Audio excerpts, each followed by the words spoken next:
Dans les 2 premiers épisodes de Resolve 201 au-delà des bases, le podcast, on a regardé un petit peu comment perdre du temps, prendre du temps pour préparer son projet et ensuite, en gagner. Parce qu'une fois que notre projet est bien propre, bien préparé, ben, on va gagner du temps quand on va plus chercher ses médias.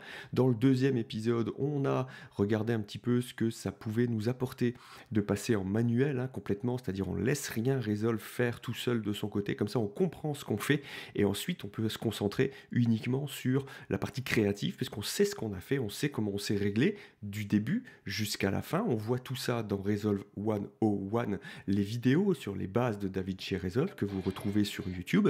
Et là, dans ce troisième podcast, on va se parler de la page média. Parce que souvent la page média, on la néglige, on peut avoir tendance à la négliger et vous allez voir que c'est intéressant de ne pas la négliger parce que elle va nous apporter des choses qui vont à nouveau nous aider à avancer plus vite ensuite et à nous concentrer uniquement sur notre timeline et sur ce qu'on veut monter, comment on veut le monter et les effets qu'on veut y apporter, le rythme qu'on veut lui redonner.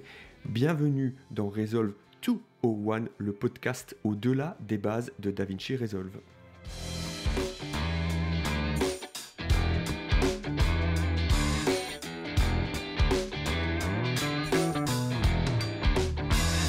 Nous voilà dans la page média. Imaginez que vous êtes dans la page média, puisque là on est sur de l'audio, moi je suis en face de ma page média, et on sait, on peut, avec le Resolve, quasiment travailler sans passer par la page média. On est directement dans la page edit, on va se créer ses chutiers parce qu'on va ouvrir le media pool. On va pouvoir y mettre ses chutiers, on va pouvoir les changer, les déplacer ses médias, etc. On a vu aussi dans Resolve 101 qu'on peut glisser, déposer des fichiers, des médias directement depuis son Finder ou son explorateur Windows sur la timeline. Ça va les mettre automatiquement dans le media pool, etc. Ok, on peut faire tout ça. On peut faire tout ça sans passer par la page média. Maintenant, il y a un intérêt à passer par la page média et à organiser son travail avant de commencer à monter. Et cet intérêt, il réside dans les différents types de bins, de chutiers. D'abord, les chutiers classiques, puis les smart bins et enfin les power bins. Non seulement l'intérêt réside là, dans ces différents types de bins ou de chutiers, mais il va aussi résider dans ce qu'on peut faire avec les métadonnées, ce qu'on peut faire avec l'inspecteur directement depuis la page média, comment on peut presque démarrer son dérochage dans la page média, comment on peut créer des points d'entrée, des points de sortie sur les clips qu'on veut garder, comment on peut créer des subclips, des sous-clips, des sous-clips, comment on peut naviguer, se créer des favoris et naviguer dans les dossiers, sur les SSD, les cartes mémoire qu'on va connecter à sa station de travail. Et puis aussi, il y a un outil qui est pas négligeable, c'est le Clone Tool. Vous allez voir, la troisième vidéo de Resolve 101 Plus sera sur le Clone Tool, parce que c'est un outil intéressant, qu'on peut négliger aussi. Le Clone Tool, il se trouve dans la page média. Et puis encore, dans la page média, on peut, et c'est intéressant, pouvoir créer éventuellement ces clips multicam, quand on tourne avec plusieurs caméras en même temps, ou alors encore synchroniser le son avec l'image lorsqu'on a tourné avec des enregistreurs externes, ce qui est très vivement recommandé dès lors qu'il y a du dialogue dans nos vidéos. Donc voilà, l'idée c'est de s'organiser dans la page média pour à nouveau gagner du temps. On est encore dans ce thème-là, on est dans le thème de une fois qu'on est organisé vraiment grandement et proprement, ça peut aller très vite. Ça peut aller très très vite de s'organiser si on a préparé son projet en amont. Ensuite, on va avoir beaucoup de temps devant soi pour faire le montage. Alors que si on a négligé cette partie de l'organisation, mais ensuite on va devoir aller rechercher des fichiers, rechercher des médias, les glisser sur notre timeline, peut-être ranger parce que finalement au bout d'un moment on va avoir trop de médias, beaucoup de médias en tout cas, et d'aller les retrouver, rechercher un petit bout de séquence qu'on n'avait peut-être pas favorisé, qu'on n'avait pas créé en sous-clip, qu'on n'avait pas mis de côté, qui n'est pas dans le bon chutier, parce qu'on a glissé et qu'on travaille dans un autre chutier à ce moment-là. Voilà, tout ça, ça fait qu'en fait, on va passer peut-être beaucoup de temps, beaucoup trop de temps en fait, à chercher ces médias, plutôt qu'à les travailler, à les monter, à les découper, à les placer dans sa timeline, à les glisser sur sa timeline, à les déplacer, voilà, à faire ça à l'image près, à y mettre une petite transition, à y mettre un titre, etc., à travailler ces éléments. Voilà, quand on perd déjà 10 minutes pour aller chercher un fichier ou un média, bah, c'est 10 minutes qu'on n'a pas passé à le travailler, ce média. Et donc, voilà, c'est vraiment intéressant de pouvoir penser dès le départ, dans la page média, comment on va ranger ces dossiers, comment on va ranger ces médias, où est-ce qu'on va les retrouver, comment on va créer ces smart bins pour qu'elles soient intéressantes. Alors les smart bins, les chutiers intelligents, vous les trouvez dans la fenêtre en bas à gauche de votre page média. Les chutiers intelligents, en fait, vous trouvez ça aussi dans Resolve 101, on évoque les smart bins. Vous allez pouvoir créer des règles grâce auxquelles vos médias vont être classés dans des chutiers, sans les déplacer. Donc en fait, vous avez, dans la page média, vous avez vos chutiers, votre chutier master, et puis autant de chutiers que vous souhaitez dans ce chutier master. Et une fois que vous avez rangé vos médias, ou même avant déjà, quand vous commencez à ranger vos médias, vous pouvez créer des chutiers intelligents, des smart bins. Prenons un smart bin par exemple, on va faire des exemples très simples, on va dire.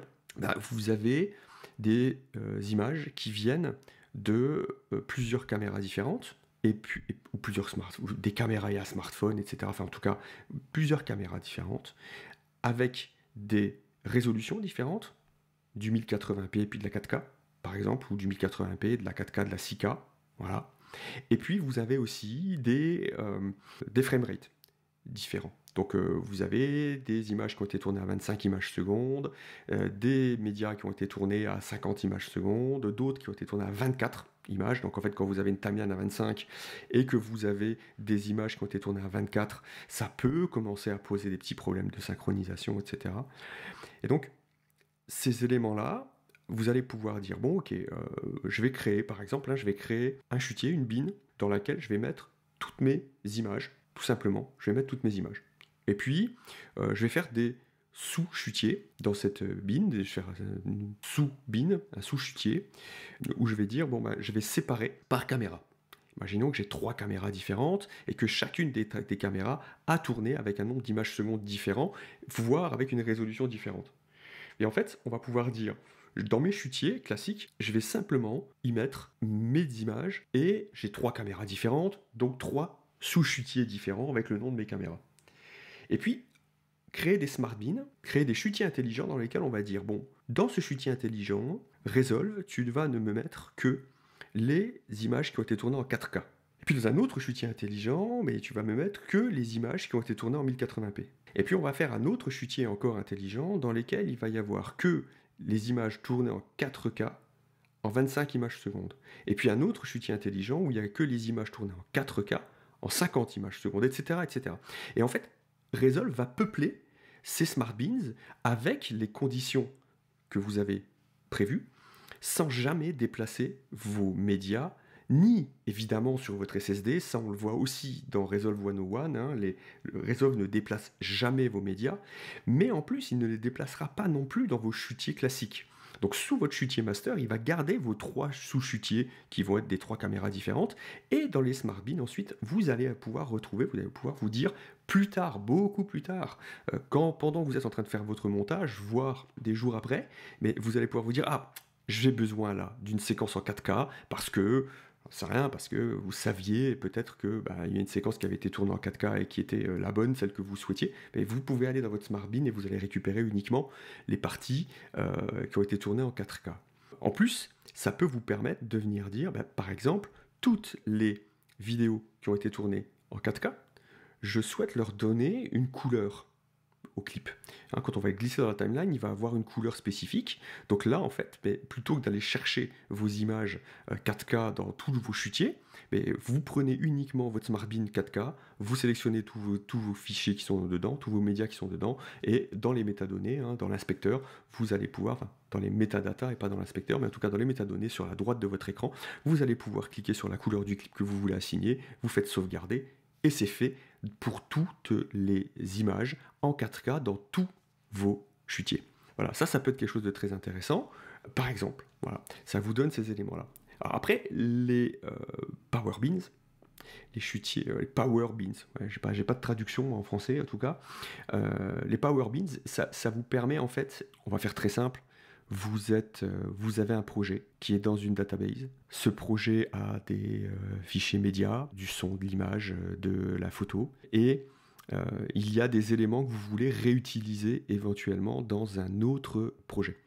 Bien, il y a plusieurs solutions, hein. Soit vous copiez vos éléments, vous ouvrez votre autre projet et vous collez vos éléments dans un autre chutier dans votre autre projet, soit mais vous glissez vos éléments dans une Power Beans. Et là, tous les projets qui sont dans la même database vont se partager les éléments que vous avez mis dans votre Power Beans.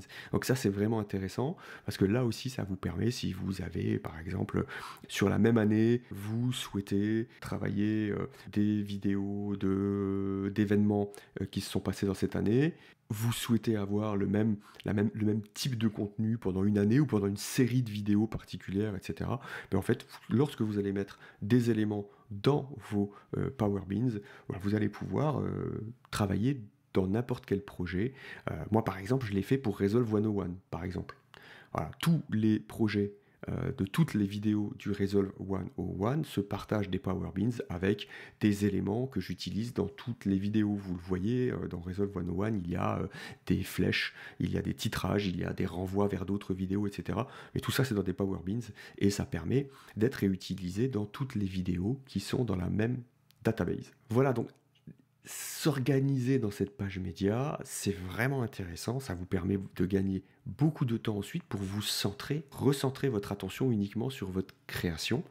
Dans le haut de la page média, ce qui est très intéressant aussi, c'est que vous allez pouvoir naviguer sur différentes sources de médias, vous allez pouvoir copier les fichiers sur d'autres médias, d'autres SSD, d'autres cartes mémoire, etc. pour sauvegarder, d'autres disques durs, d'un NAS par exemple aussi, pour pouvoir sauvegarder, sécuriser vos rushs. Vous allez pouvoir aussi dérusher rapidement avec le son, puisque vous allez pouvoir afficher vos ondes sonores au-dessus de votre vidéo. Vous allez pouvoir modifier les métadonnées. Là aussi, hein, modifier des métadonnées, ça permet aussi d'utiliser les Smart Beans après derrière. C'est-à-dire que vous allez pouvoir peut-être prendre, par exemple, en batch, hein, par groupe, vous allez pouvoir dire toutes ces vidéos-là, elles ont été tournées en extérieur, par exemple, et toutes ces vidéos-là, elles ont été tournées en intérieur. Dans les métadonnées, vous tapez extérieur, intérieur. C'est prévu en plus par le Resolve, il y a plein de choses qui sont déjà prévues par défaut. Et puis ensuite, vous faites une Smart Bean avec que les plans d'extérieur et que les plans d'intérieur. Et vous avez gagné aussi à nouveau énormément de temps lorsque plus tard, bien plus tard, vous allez vouloir un plan d'extérieur ou un plan tourné en intérieur, de jour, de nuit, etc. etc. Il y a énormément de possibilités. Ne pas oublier la partie audio. Parce que l'audio, c'est important, on peut avoir tendance à le négliger, mais il ne faut pas. Donc la partie audio, elle peut se traiter aussi à partir de la page média, en cliquant droit sur les fichiers, en allant dans les clips attributes. Il y a vraiment plein de choses à faire. On voit des choses comme ça dans Resolve 101, allez les chercher dans les vidéos. Dans la page média, on voit plein de choses. Elles sont chapitrées à nouveau, je vous le redis. Donc vous pouvez trouver avec les mots-clés, avec les chapitres, les éléments qui vous intéressent dans les vidéos Resolve 101. Et puis ça permet aussi de synchroniser le son à l'image.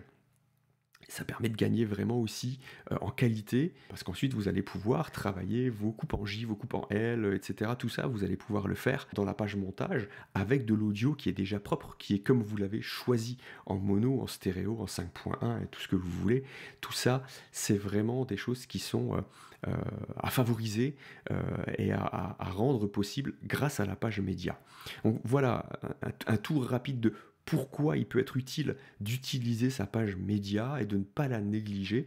Entrez dans le Resolve par cette page-là, évitez d'entrer directement par la page Edit, ça permet, parfois, hein, vous allez pouvoir me faire la démonstration que pas du tout dans la manière dont vous êtes organisé. Moi, j'aime bien m'organiser comme ça parce que ça me permet vraiment d'être ensuite concentré uniquement sur mes images et pas sur où est-ce que je vais les chercher, où est-ce que je les ai rangés. À vous de me dire. Voilà, les commentaires sont là pour ça, et sous les vidéos de Resolve 101 et ici sous les podcasts, pour pouvoir nous dire, alors moi j'ai une toute autre méthode de travail et la voilà, c'est celle-ci, parce que je vous dis aussi, et je vous dis, je vous le répète dans Resolve 101, je vous dis, il y a évidemment plusieurs manières de fonctionner, plusieurs manières de s'organiser. Il n'y a pas une bonne méthode et des mauvaises, il n'y a pas des bonnes méthodes et une mauvaise, il y a les méthodes de chacun et ça peut être vraiment intéressant qu'on se donne notre savoir-faire ou qu'on se pose nos questions et que chacun, on vienne essayer de répondre sur ce qui nous paraît être le plus utile en fonction de la situation de chacun. Voilà, c'était l'épisode 3 de Resolve 101 sur l'idée de choyer, d'utiliser la page média. À bientôt dans un prochain épisode.